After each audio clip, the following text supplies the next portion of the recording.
Saludos, mi nombre es Ryan Cifuentes, soy estudiante de la Universidad Deportiva del Sur y en esta oportunidad hablaremos sobre traumatologías deportivas, en concordancia con la unidad curricular Fundamentos de Medicina Deportiva. Sean todos bienvenidos.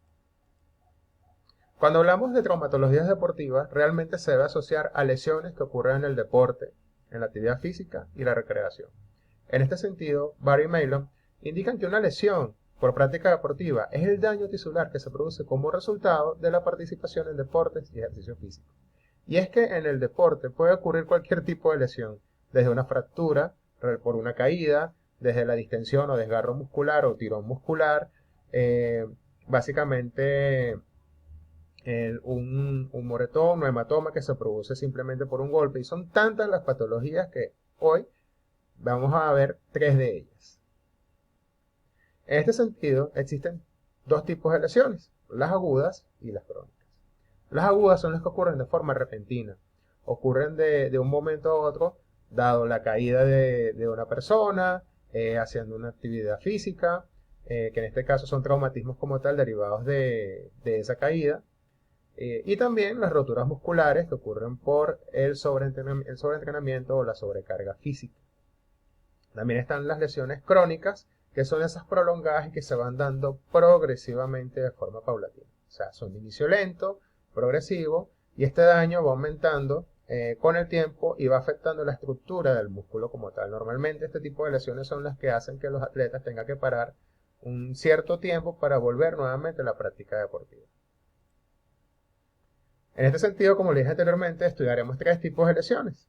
Una que es la distensión, que ocurre a nivel muscular, la periostitis, que ocurre a nivel osteomioarticular, y la peritendinitis, que ocurre a nivel tendinoso. Cuando hablamos de distensión, lo asociamos realmente a tirón muscular. Muchas veces cuando un atleta está haciendo una actividad física, la sobrecarga o el exceso de entrenamiento generan este tipo de lesión. En este sentido, la distensión se define como un trauma que ocurre cuando el músculo se estira exageradamente y produce un desgarro. Un desgarro no es más que el rompimiento de las fibras musculares o el sobreestiramiento, como lo dije anteriormente. Esta lesión tiene un mecanismo en el que ocurre cuando existe una contracción muscular violenta. ¿Sí? O sea, esto puede ocurrir cuando un atleta simplemente va a hacer un movimiento, como por ejemplo los tenistas al momento de hacer el saque, y por no haber calentado bien o hacer un movimiento muy violento, se lesiona en el manguito rotador. Y normalmente el manguito rotador, esas fibrillas, si se van rompiendo, presenta una patología que es sumamente dolorosa y tienen que hacer que el atleta, pues hacen que el atleta tenga que tener una pausa en sus entrenamientos prolongados. Por lo tanto, estas se clasifican en tres por su gravedad. El grado 1, que es leve, que es cuando ocurre una simple rotura de fibras o tendones, pero es muy mínima, a veces casi imperceptible.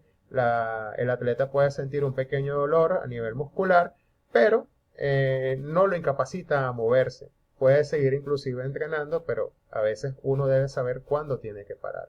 Normalmente se hace imperceptible cuando el cuerpo está caliente, pero al día siguiente el atleta presenta dolor. Sin embargo, no lo incapacita. El grado 2 es cuando hay una rotura moderada de las fibras musculares y muchas veces el atleta no es que quede completamente incapacitado, sino parcialmente. Este puede caminar, pero ya con una presencia de dolor y una ligera tumefacción en la zona afectada. Cuando es grado 3, ya la lesión es grave porque hubo un rompimiento completo del vientre muscular como tal. Entonces, cuando hay este rompimiento total, el paciente requiere, evidentemente, un reposo absoluto para su recuperación. Como verán acá, el desgarro muscular eh, ocurre por el rompimiento de esas fibras. Cuando vemos esta sección de músculo, que es algo muy pequeño, a nivel microscópico parece pequeño, pero esto es lo que se observa en las fibras musculares. Y evidentemente es necesario que el cuerpo descanse, porque cuando uno hace deporte de alto rendimiento, nosotros agredimos nuestro cuerpo.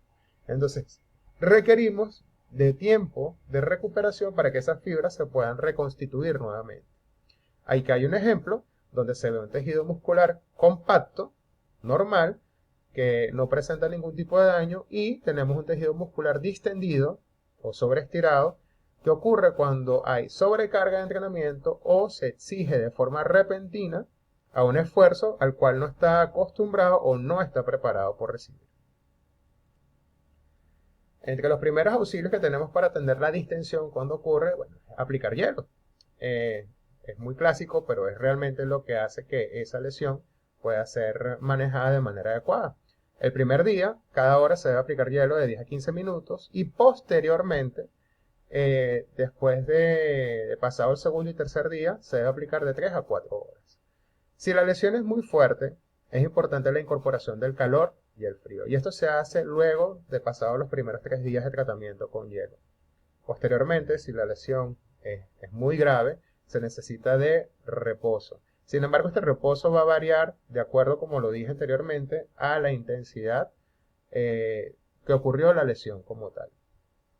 Y es importante, si el atleta tuvo una lesión de moderada a grave, realizar una rehabilitación. Esta debe ser lenta y progresiva, no necesariamente tiene que ser rápida, muy exigente, porque realmente cuando un músculo se ha roto, está débil y necesita ser reconstituido y adaptado nuevamente a la actividad física y por lo tanto debe ser lento, progresivo para afianzar nuevamente ese plano muscular. Ahora pasamos a lo que es la periostitis, que no es más que un síndrome de sobrecarga, que ocurre en la tibia, ocurre en el tren inferior. Entonces, la periostitis no es más que la inflamación del periósteo, que es una membrana que recubre la tibia por la superficie externa y la une con los gemelos tibiales, anterior y posterior y peroneos. El periósteo es una membrana que tiene una cara interna y una externa. La externa está compuesta por un tejido vascular, fibroso y resistente, que se encarga de mantener la nutrición y sensibilidad del hueso. Y la cara interna que se encarga de la restitución ósea del hueso como tal. Cuando esta membrana, o digamos, cuando este músculo es sobrecargado, digamos, en el caso de todos los músculos que recubren la tibia, los tendones se inflaman y generan ese fuerte dolor en esa membrana que que recubre el hueso como tal. Como lo dije, se produce por exceso de repetición de un ejercicio, en el cual la tibia y los tejidos conjuntivos que unen los músculos del hueso producen un fuerte dolor debido a esa sobrecarga de trabajo y por diversos factores. Entre los síntomas que puede presentar un atleta con periostitis es un dolor leve a moderado o quemazón que se presenta durante la actividad física, va a un aumento conforme haga el esfuerzo.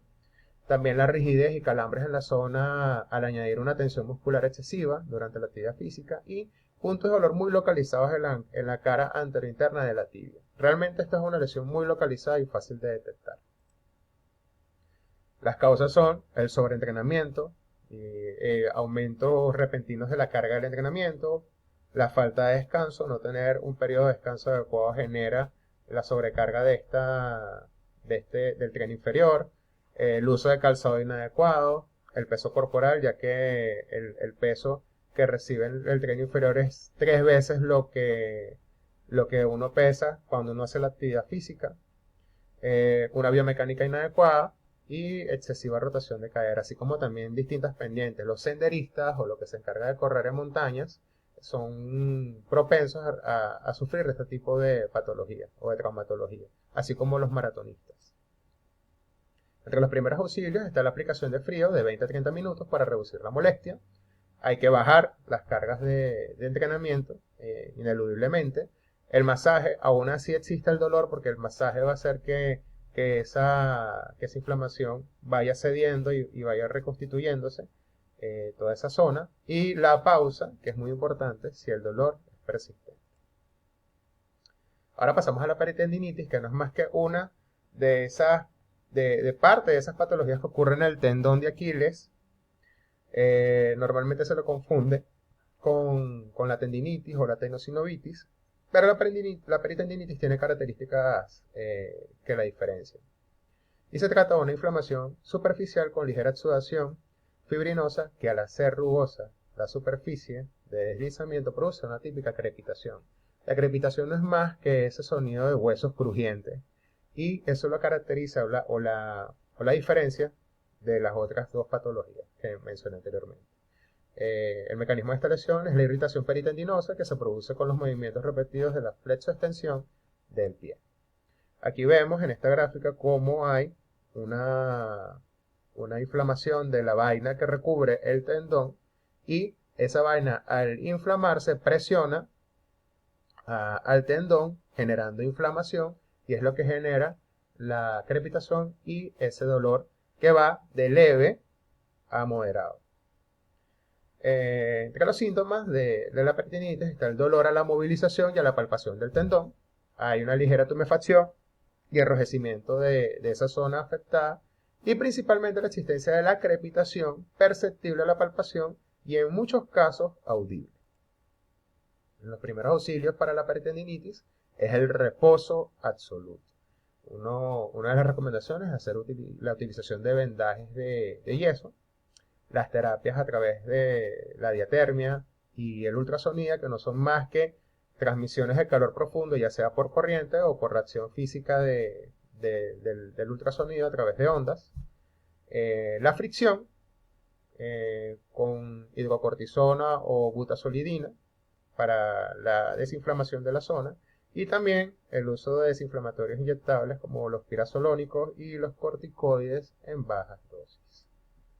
Como reflexión final es importante tomar en cuenta estos 4 aspectos para evitar o disminuir la incidencia de lesiones deportivas. No quiere decir que un atleta esté libre de ellas, pero tomando en cuenta estos 4 aspectos se puede reducir notablemente este tipo de patología. El primero es tomar en cuenta el calentamiento, que es la principal causa de lesiones.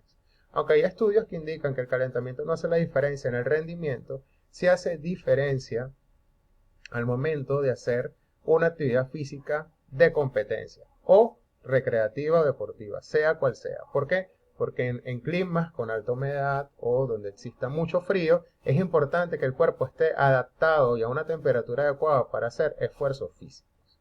También hay que tomar en cuenta el enfriamiento.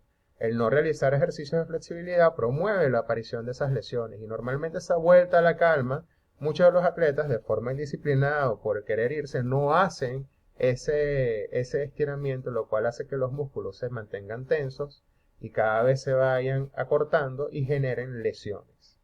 También los sobreesfuerzos, o sea, un entrenador que no pueda calcular de manera adecuada las cargas del entrenamiento, hace uso excesivo de los planos musculares y puede generar lesiones por mala distribución de las cargas y por supuesto por la falta de descanso. Y el entrenamiento invisible, que tiene que ver mucho con el tema del sobreesfuerzo. Cuando uno aplica el entrenamiento invisible, uno puede erradicar o disminuir el tipo de lesión. ¿Por qué? Porque los músculos van a necesitar de agua, tienen que estar bien hidratados y además de eso, en base a una buena alimentación balanceada para atletas, vas a darle comida al músculo para que se mantenga de manera adecuada los tendones, cartílagos, todo, de tal forma de que el atleta pueda disminuir esa incidencia de lesiones y sobre todo el descanso, esas horas de sueño tan importantes para poder restituir el cuerpo.